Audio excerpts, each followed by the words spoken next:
यानी एक बार फिर से हम लोग आज देखने वाले हैं लॉ ऑफ हेरिडिटी, जिसमें हम लोगों ने पहले भी डिस्कस किया है कि जॉन ग्रेगर मेंडल, इनको माना जाता है फादर ऑफ हेरिडिटी के नाम से। और इसी तरीके से प्रश्न भी आपसे पूछा जाता है।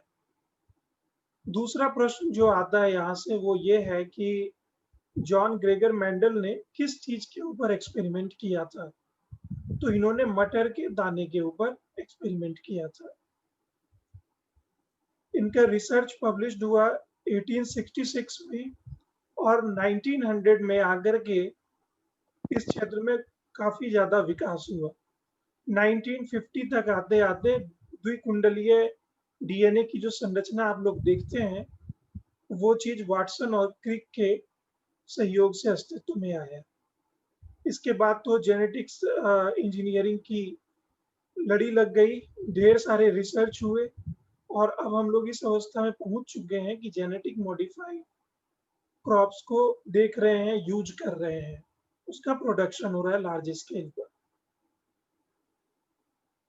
तो ये जॉन ग्रेगर मेंडल के एक्सपेरिमेंट के बाद ये सारी चीजें प्रारंभ हुई। तो जॉन ग्रेगर मेंडल ने दो तरह के नियम दिए थे अपने उस आर्टिकल में।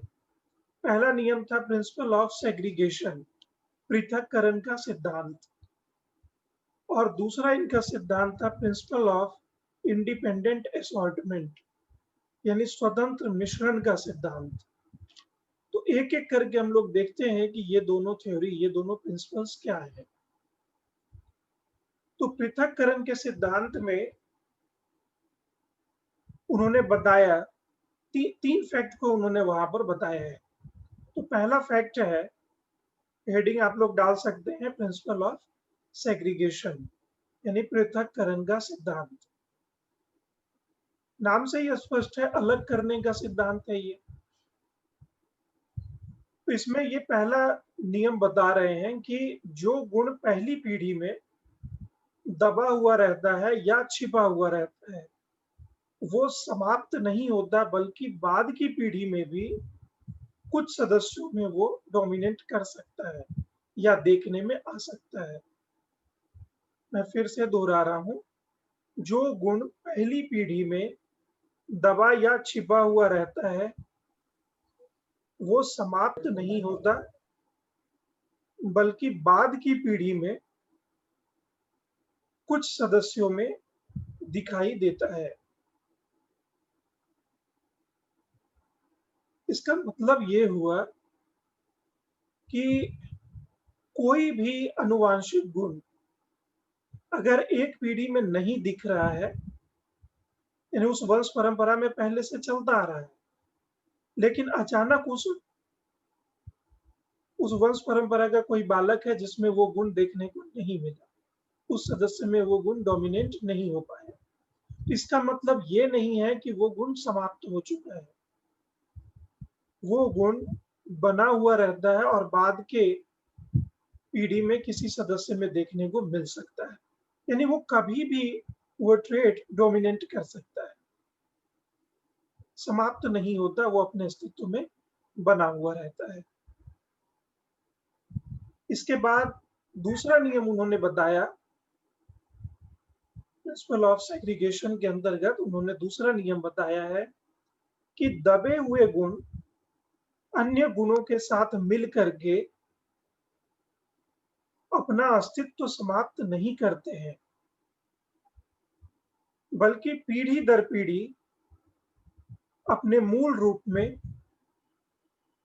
अपना अलग अस्तित्व बनाए रखते हैं। दबे हुए गुण अन्य गुणों के साथ मिलकर अपना अस्तित्व समाप्त नहीं करते हैं, बल्कि पीढ़ी दर पीढ़ी अपने मूल रूप में अलग अस्तित्व बनाए रखते हैं। इसका मतलब ये होता है, सिंपल सा फैक्ट है ये, कि कोई भी जेनेटिक गुण, कोई भी जेनेटिक ट्रेट अगर नहीं दिख रहा है, तो इसका मतलब ये नहीं है कि वो समाप्त हो चुका है।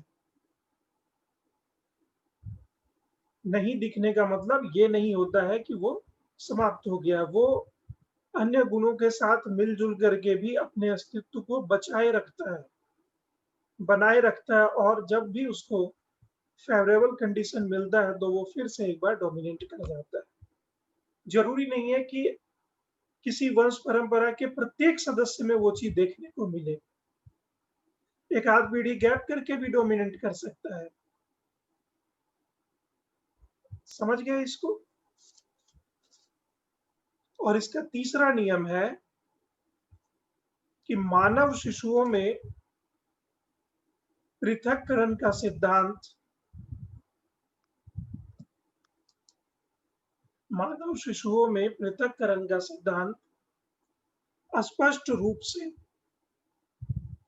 रूप से क्रियान्वित होते हुए पाया गया है।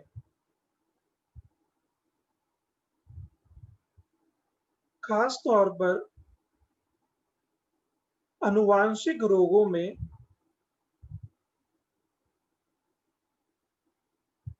यह देखने को मिलता है।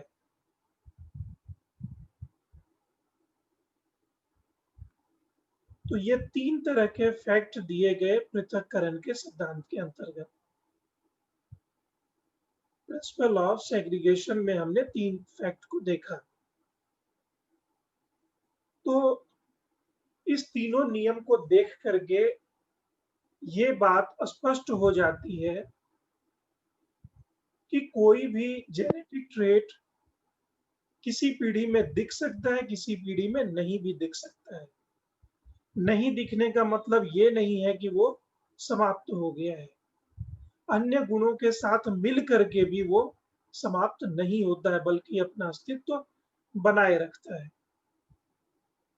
और तीसरे नियम से हम लोग ये क्लियरली कह पाते हैं कि जनरली जेनेटिक डिजीज के मामले में ये बात स्पष्ट रूप से देखने को मिलती है। एक वंश परंपरा में कोई भी जेनेटिक डिजीज अगर पीढ़ी दर पीढ़ी हस्तांतरित हो रही है तो उसमें प्रत्येक पीढ़ी में ये गुण देखने को मिल भी सकता है, नहीं भी मिल सकता है, दोनों बातें हैं। कहीं पर वो गैप करके चलेगा, कहीं वो रेगुलर चलेगा, लेकिन ये बना हुआ रहता है, ये समाप्त कभी भी नहीं होता है। तो जेनेटिक डिजीज का एग्जाम्पल यहाँ पर दिया गया, हम लोग और भी एग्जाम्पल्स को यहाँ यूज कर सकते हैं। जैसे मान लेते हैं किसी बच्चे में गाने की अद्भुत क्षमता है, उसी के भाई बहन भी हैं जिसमें ये गुण मौजूद नहीं है, लेकिन एक बच्चे में चूंकि है, इसका मतलब है कि बाकी बच्चे में भी वो जेनेटिक ट्रेट अनिवार्य रूप से मौजूद है। अब वो डोमिनेंट क्यों नहीं कर पाया, ये एक अलग मुद्दा है। फेवरेबल कंडीशन उसको नहीं मिल पा रहा है, या किसी भी वजह से वो डाइवर्ट हो जा रहा है, डिस्ट्रैक्ट हो जा रहा है, जिसके कारण वो ट्रेट उस परंपरा के, उस वंश परंपरा के सिर्फ एक ही पीढ़ी के सदस्य में देखने को मिल रहा है, वो भी एक ही सदस्य में, बाकी में ये देखने को नहीं मिल रहा है। लेकिन एक में भी मौजूद है, इसका मतलब बाकी में भी मौजूद होगा। स्पष्ट रूप से यहाँ पर यह बात कही जा रही है कि कोई भी जेनेटिक ट्रेट कभी भी समाप्त नहीं होता है। आपसे सीधा प्रश्न पूछ देगा, निम्नलिखित में से कौन सा कथन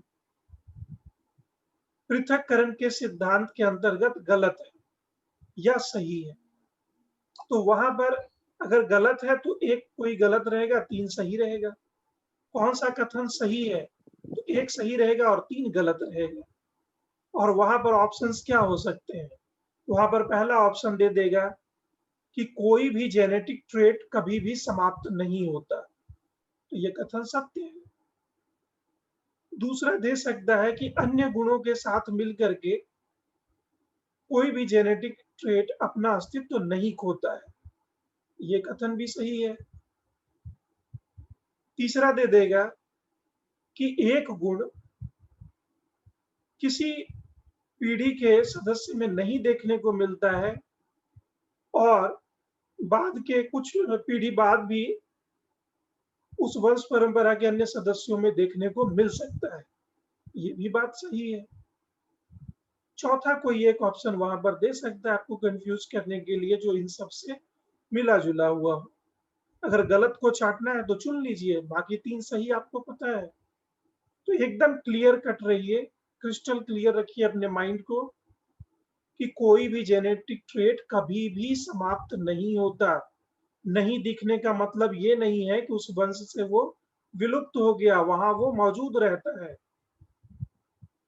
अन्य गुणों के साथ मिलने के बावजूद वो अपने अस्तित्व को नहीं खोता है, बनाए रखता है, बचाए रखता है, और कभी भी ये डोमिनेट कर सकता है।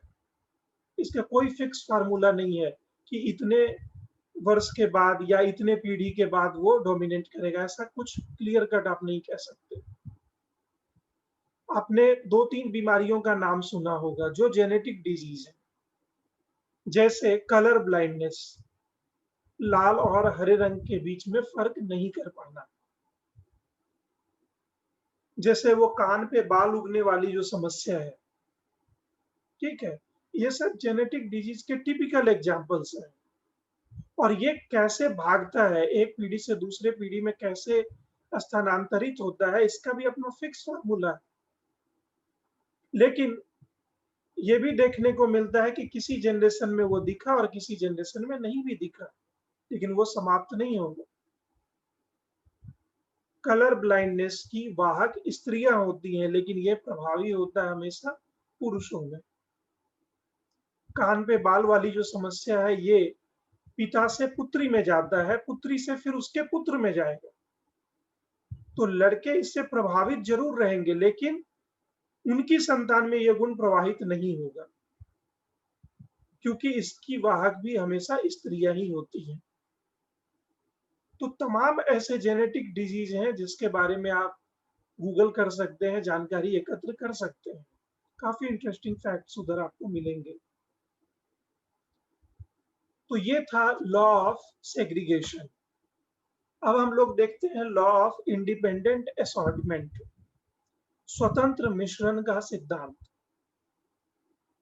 स्वतंत्र मिश्रण के सिद्धांत में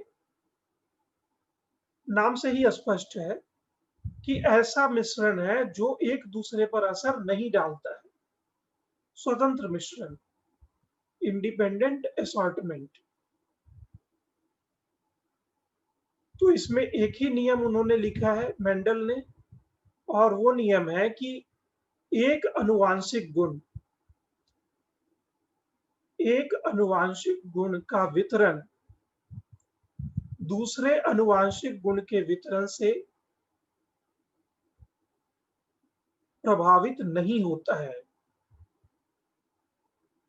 अर्थात स्वतंत्र होता है। सर एक बार और हाँ, मैं बोल रहा हूँ, एक अनुवांशिक गुण का वितरण दूसरे अनुवांशिक गुण के वितरण से प्रभावित नहीं होता है, अर्थात क्यों सर? स्वतंत्र होता है, अर्थात स्वतंत्र होता है। क्यों ऐसा होता है सर? बता रहे हैं इसका रीजन। ठीक है, नोट कर लिया आपने। देखिए, यहां पर जो भी जेनेटिक ट्रेट है, जो भी अनुवांशिक गुण है, आपने पहले ही देखा कि दूसरे के साथ मिल करके अपना अस्तित्व नहीं खोता है।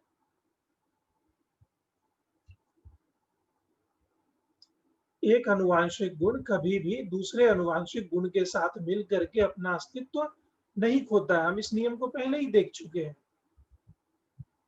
ठीक है। तो यही वजह है, यही कारण है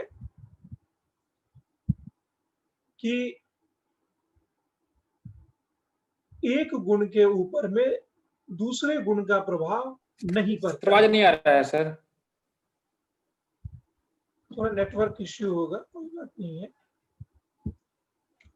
मैं ये बता रहा था आपको कि हमने पहले इस नियम को देख लिया है कि कोई भी अनुवांशिक गुण दूसरे आनुवंशिक गुण के साथ मिल करके अपना अस्तित्व नहीं खोता है। ठीक है, दूसरे आनुवंशिक गुण के साथ मिल करके अपना अस्तित्व नहीं खोता है।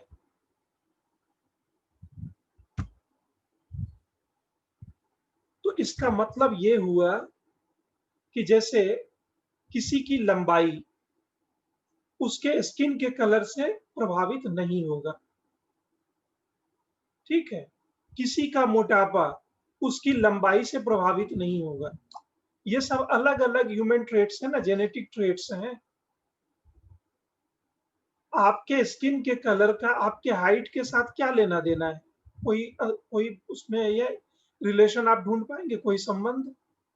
कोई संबंध नहीं है। आप बिल्कुल ऐसा नहीं कह सकते कि जो लंबे होते हैं वो सांवले ही होंगे, ऐसा नहीं कहा जा सकता।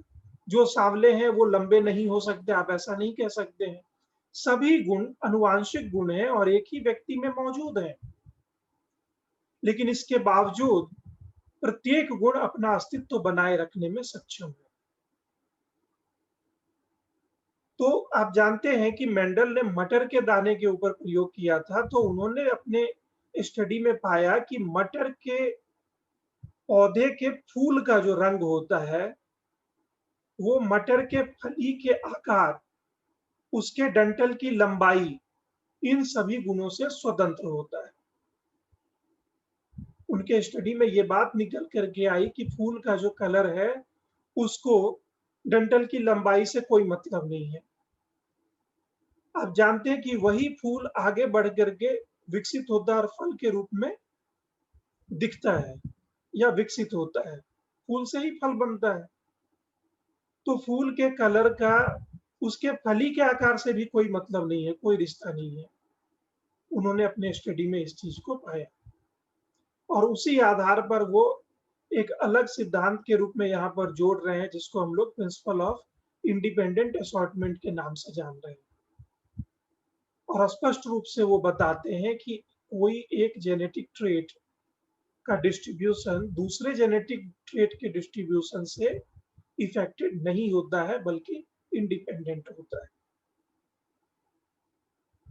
आप छोटे बच्चे को देख करके कभी भी ये अनुमान नहीं लगा सकते हैं कि ये भविष्य में लंबा होगा कि मोटा होगा, दुबला पतला होगा कि नाटा होगा। ठीक है, क्योंकि प्रत्येक गुण अपना अलग अलग अस्तित्व बनाए हुए है, अलग अलग रूप में वो परिणत हो रहा है, दिख रहा है। तो ये इनका दूसरा सिद्धांत था। अब कुछ कॉमन फैक्ट्स को हम लोग देखते हैं। पहला कॉमन फैक्ट है कि बालक की आनुवांशिकता का 50% उसके माता पिता से प्राप्त होता है। इसको लिख लीजिएगा, नोट कर लीजिएगा अपने हिसाब से। पूछा जाता है और आपको जानना भी चाहिए ये चीज। किसी भी बच्चे का जो जेनेटिक्स है वो उसका 50% उसके माता पिता से आ रहा है उसमें। दूसरा फैक्ट है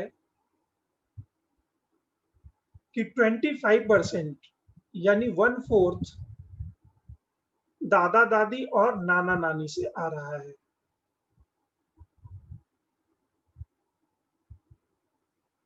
और बाकी का 25% यानी 1/4 परदादा परदादी और परनाना परनानी से प्राप्त होता है।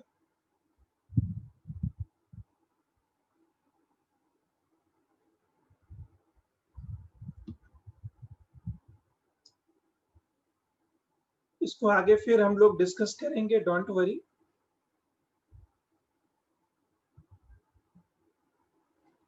Okay Neha, I got your message, do as needful. अगला फैक्ट है कि क्रोमोजोम्स और क्रोमोजोम्स में जीन्स, क्रोमोजोम्स तथा क्रोमोजोम्स में जीन्स हमेशा जोड़े में होते हैं।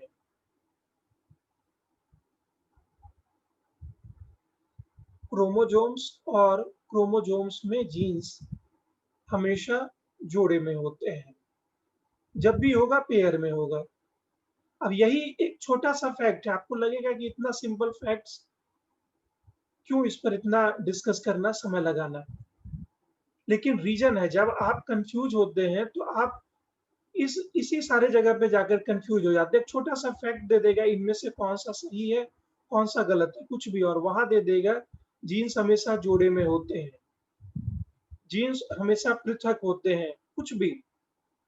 प्रश्न आप देखें अगर उठा करके इसी तरह से तैयार किए जाते हैं, तो आपको ध्यान रखना होता है छोटे छोटे फैक्ट्स का। तो क्रोमोजोम्स और क्रोमोजोम्स में जीन्स हमेशा पेयर में होते हैं। अगला फैक्ट है, किसी भी बच्चे के निर्धारण में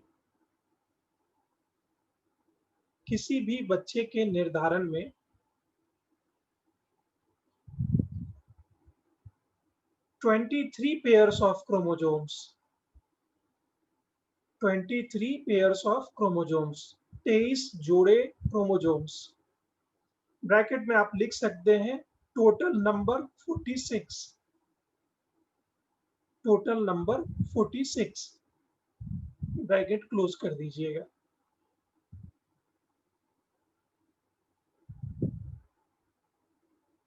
पाए जाते हैं।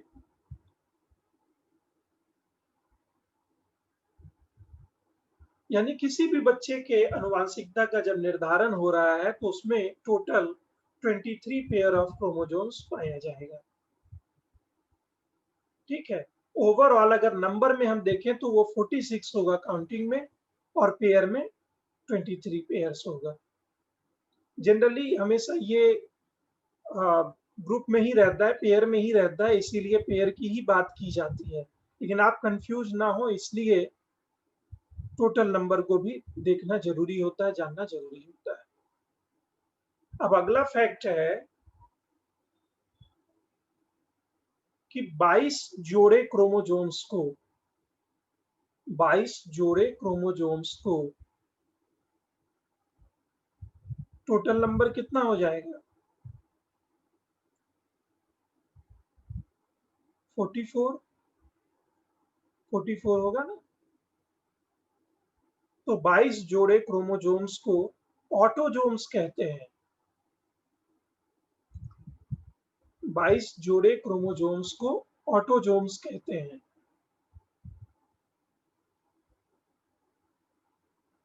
यह लड़के और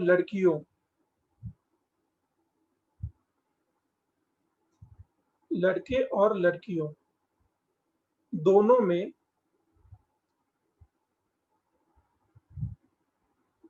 आकार एवं विस्तार में समान होते हैं। आकार एवं विस्तार में समान होते हैं।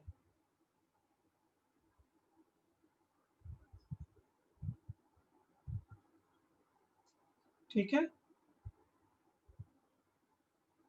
देखिए इसका मतलब ये हो गया कि अगर एक ही माता पिता की दो संतान है जिसमें एक लड़का है और एक लड़की है, तो दोनों के हेरिडिटी में 22 पेयर ऑफ क्रोमोजोम्स बिल्कुल समान होगा। यहाँ पर इसको थोड़ा स्पेसिफाई कर दिया गया कि आकार एवं विस्तार में, यानी जो उनके जेनेटिक्स का आकार है, जो जेनेटिक्स का एक्सटेंशन है, ये 22 पेयर ऑफ क्रोमोजोम्स तक बिल्कुल समान होगा। और इस 22 पेयर ऑफ क्रोमोजोम्स को ही ऑटोजोम्स कहा जा रहा है।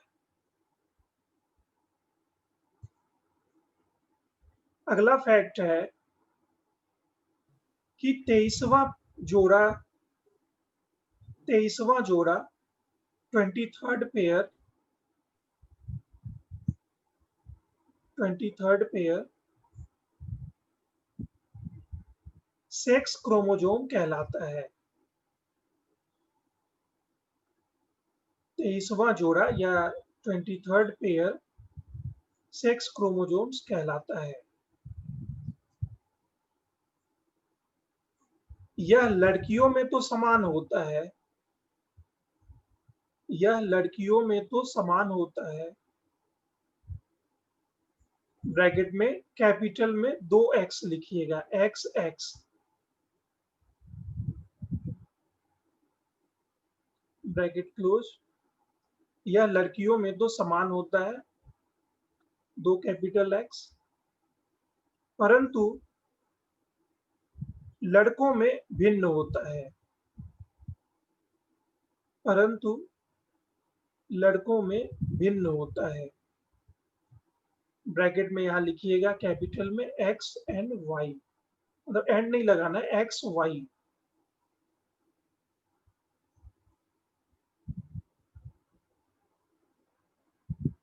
ठीक है। अब एक फैक्ट वहां पर नोट के रूप में लिखिए,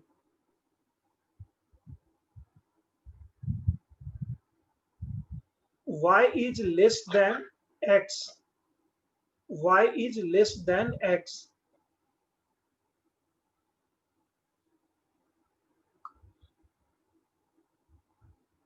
अर्थात y में कम जीन्स होते हैं, अर्थात y में कम जीन्स होते हैं।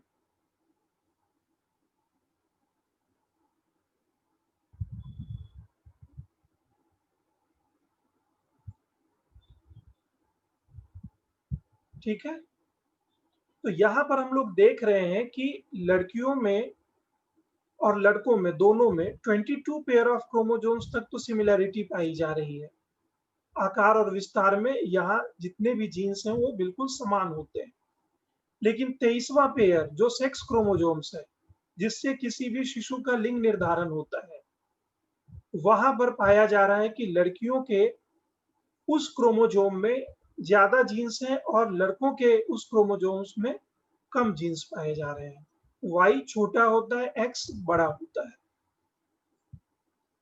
ठीक है। और एक लास्ट फैक्ट लिखिए कि शिशु का लिंग निर्धारण,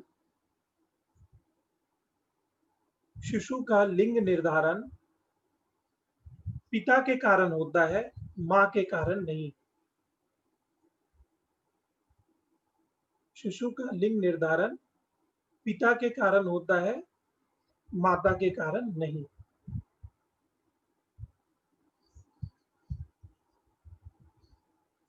ठीक है।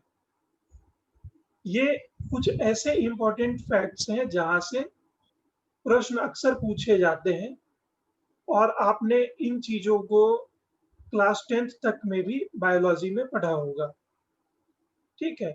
तो जनरल साइंस का ये फैक्ट है जो जेनेटिक्स यानी हेरिडिटी के साथ जुड़ा हुआ है, और यहाँ से प्रश्न पूछा जाता है क्योंकि आप जानते हैं कि किसी भी मनुष्य का व्यवहार और उसके व्यक्तित्व के विकास में, दोनों ही चीजों में वातावरण का और वंशानुक्रम का, दोनों के अंतःक्रिया का प्रभाव होता है। दोनों ही इंपॉर्टेंट है उसके लिए, इसीलिए हम लोगों को influence of heredity and environment के अंतर्गत इसको पढ़ना होता है। तो हम लोग यहाँ पर देख रहे हैं बहुत सारे फैक्ट्स, इंटरेस्टिंग फैक्ट्स हैं। जैसे बहुत सारे समाज में आप देखते हैं कि पुत्रियों को जन्म देने के कारण स्त्रियों पर अत्याचार किए जाते हैं। ये एक सामाजिक विषय है, जबकि इसका साइंटिफिक कारण ये है कि महिलाएं दोषी हैं ही नहीं, क्योंकि शिशु का लिंग निर्धारण उसके पिता के कारण होता है। अगर पिता की ओर से जो 23 क्रोमोसोम्स आ रहा है और माता की ओर से 23 क्रोमोसोम्स आ रहा है, ये पूरा का पूरा मैच कर जा रहा है, एक जैसे गुणधर्म वाले हैं, तो ऑब्वियस सी बात है कि वहां पर जो संतान जन्म लेगी वो पुत्री होगी। लेकिन अगर कम जीन्स वाला क्रोमोसोम्स ट्रांसफर हो गया तो उससे पुत्र जन्म लेगा। साइंटिफिकली ये बात प्रूफ हो चुकी है। तो जहां पर जागरूकता नहीं है, शिक्षा का अभाव है, लोग इस फैक्ट को नहीं जानते हैं, वहां पर ये आवश्यक सामाजिक बुराई के रूप में मौजूद है। लेकिन इसका समाधान जो भी लोग इस विषय को पढ़ रहे हैं, इसको जानते हैं, समझते हैं, उनके हाथ में ही है। ठीक है। तो जो भी प्रश्न होगा आप अपने प्रश्न को बेझिझक यहाँ पर रखिएगा, हम लोग डिस्कस कर लेंगे।